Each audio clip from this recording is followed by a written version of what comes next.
오늘 하나님의 말씀은 시편 99편 6절로부터 9절 말씀을 보시겠습니다. 기도에 응답하시고 용서하시는 여호와 하나님을 이야기합니다.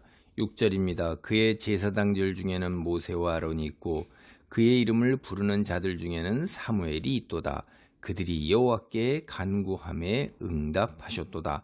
여호와께서 구름 기둥 가운데서 그들에게 말씀하시니 그들은 그가 그들에게 지신 증거와 율례를 지켰도다. 여호와 우리 하나님이여, 주께서는 그들에게 응답하셨고 그들의 행한 대로 갚기는 하셨으나 그들을 용서하신 하나님이시니이다. 너희는 여호와 우리 하나님을 높이고 그 성산에서 예배할지어다. 여호와 우리 하나님은 거룩하심이로다.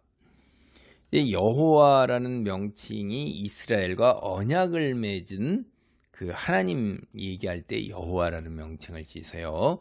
그러니까 나의 이스라엘을 백성 삼으시고 이스라엘이 섬기는 하나님 여호와, 이스라엘을 구원하시고 온 세상을 정의와 공의로 다스리시는 위대한 통치자 되신 분이십니다. 그러니까 주님은 또한 여기를 보면 백성의 기도를 들으시는 굉장히 자상한 분이세요. 여기에 오늘 본문에 모세, 아론, 사무엘 이렇게 나와요. 이게 모세는 하나님께서 시내산에서 이스라엘에게 율법을 주실 때에 하나님께서 선택하여 세우신 인물이에요. 그러니까 중보자이죠. 그러면서 동시에 대리인입니다. 대리인. 이스라엘을 대리해서 하나님께 나아갔고 또 하나님이 가운데 중보자로서 그를 통하여 말씀을 주셨어요. 율법을 주셨어요. 그리고 형 아론을 그 이스라엘 종교의 제사장직으로 하나님께서 선택하여 세우셨어요. 그러니까 모세와 아론 그 제사장직이 하나님께서 공의와 정의를 이들을 통해 주셨어요. 사무엘 또한 그래요. 제사장직을 제대로 수행한 하나님의 사람입니다. 그러니까 하나님이 공의와 정의로 세상을 다스리는데 너희도 공의와 정의를 실행하라. 이렇게 주의 백성들에게 모형으로 이제 모세와 아론과 사무엘이 이들을 통해서 이제 우리가 이제 주시기도 하셨다 하는 것을 생각해 볼 수가 있어요. 이제 그 모세는 제사장권도 있었고 왕권도 있었고 선지자권도 있어요. 이게 이제 메시아의 모형입니다. 예수 그리스도께서 바로 삼중직이라고 그래갖고 대제사장이시면서 보좌에 앉으신 왕이시면서 또 하나님의 말씀을 선포하는 선지자예요. 그래서 이게 이제 예수 그리스도께서 삼중직 메시아 하나님께서 보내신 구원자이신데 모세가 그 모형이에요. 모세도 이런 역할을 다 했습니다. 자신을 평생 또 이스라엘을 위한 기도를 멈추는 죄를 범하지 않겠다고 했던 사무엘도 주님께 부르짖는 사람들의 그 상징이에요. 대표이죠. 근데 하나님께서는 그들의 기도에 응답하십니다. 부르짖는 사람의 기도에 응답하신 거예요. 즉 오늘 본문을 보면 하나님은 자기 종들의 기도를 들으시는 너그럽고 자비로운 분이시고 앞으로도 계속해서 주의 백성들의 기도를 들으실 것을 이야기합니다. 하나님께서는 구름 기둥 가운데에서 이스라엘 백성, 당신의 백성들에게 말씀하셨어요. 우리가 아론과 모세와 사무엘 그들 이 세 사람을 이야기하는 거라면 하나님과 세 사람의 특별한 관계, 특권 이런 얘기예요. 근데 이제 다음에 증거와 율례는 이 세 사람만 지킨 게 아니라 이스라엘 모두가 지켰기 때문에 그들은 하나님의 백성 이스라엘 전체로 우리가 바라볼 수가 있습니다. 하나님께서는 자기 백성들에게 증거와 율례를 주셨어요. 출애굽 때 이스라엘에게 율법을 주신 시내산에서 모세를 통해서 토라, 말씀 이걸 주신 것을 이제 기억나게 하는 표현이죠. 증거와 율례는 율법을 칭하는 이건 전문적인 용어예요. 그래서 이 랍비나 이런 사람들의 전문적인 증거와 율례다 라고 이렇게 율법을 이제 칭했습니다. 이스라엘이 하나님의 백성이 되어서 받은 율법을 지키려고 노력을 안 한 건 아니에요. 했습니다. 굉장히 많이 했어요.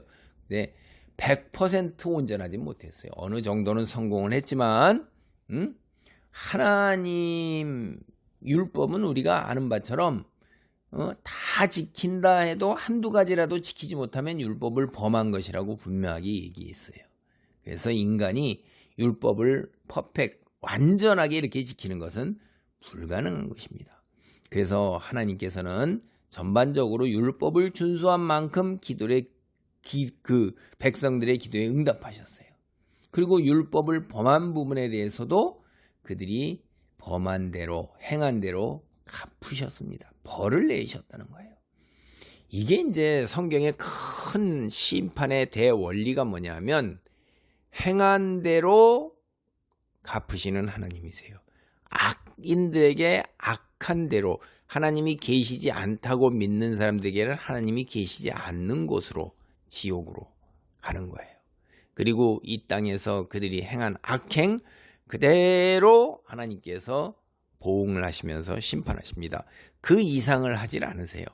성경은 그래서 행한 대로 그렇게 한다. 눈에는 눈, 이에는 이라는 말이 바로 그거예요. 그걸 넘어서진 않은 거예요.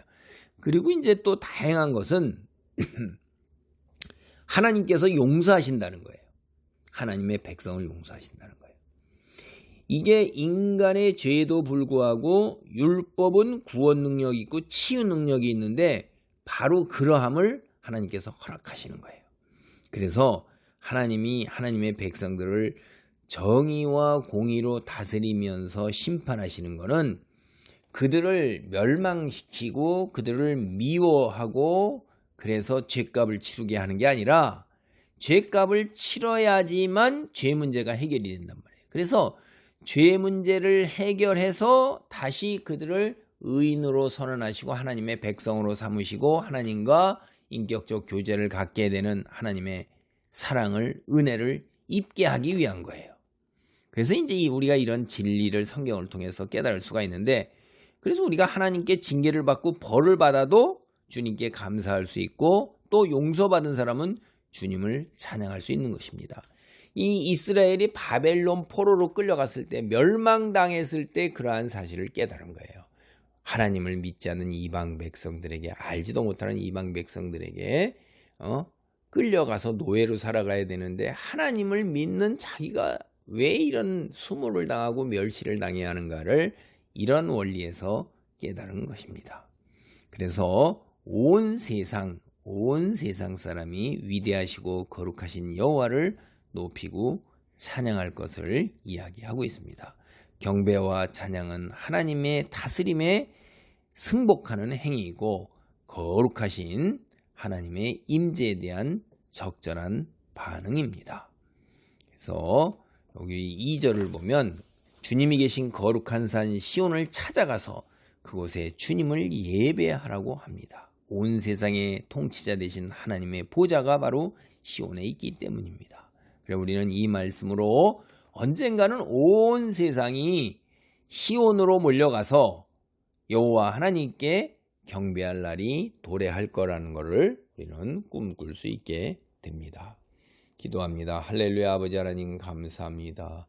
행한 대로 갚으시는 아버지 하나님, 우리를 다시 의인 삼고 당신의 자녀 삼기 위해서 우리가 하나님의 말씀을 준행하다가 다 지키지 못한 범한 부분에 대해서 징계하시고 우리를 다시 회복시키시고 하나님의 은혜 안에 머물며 하나님의 백성 삼으시려고 우리를 징계하신 것을 깨닫습니다. 아버지 하나님, 주님 말씀 안에 온전히 머물 수 있도록 성령이 우리를 덮으시고 성령의 인도와 보호하심으로 온전하게 하나님의 백성으로 의인으로 설 수 있는 은혜가 축복이 있기를 간절히 기도합니다. 예수님의 이름으로 기도합니다. 아멘.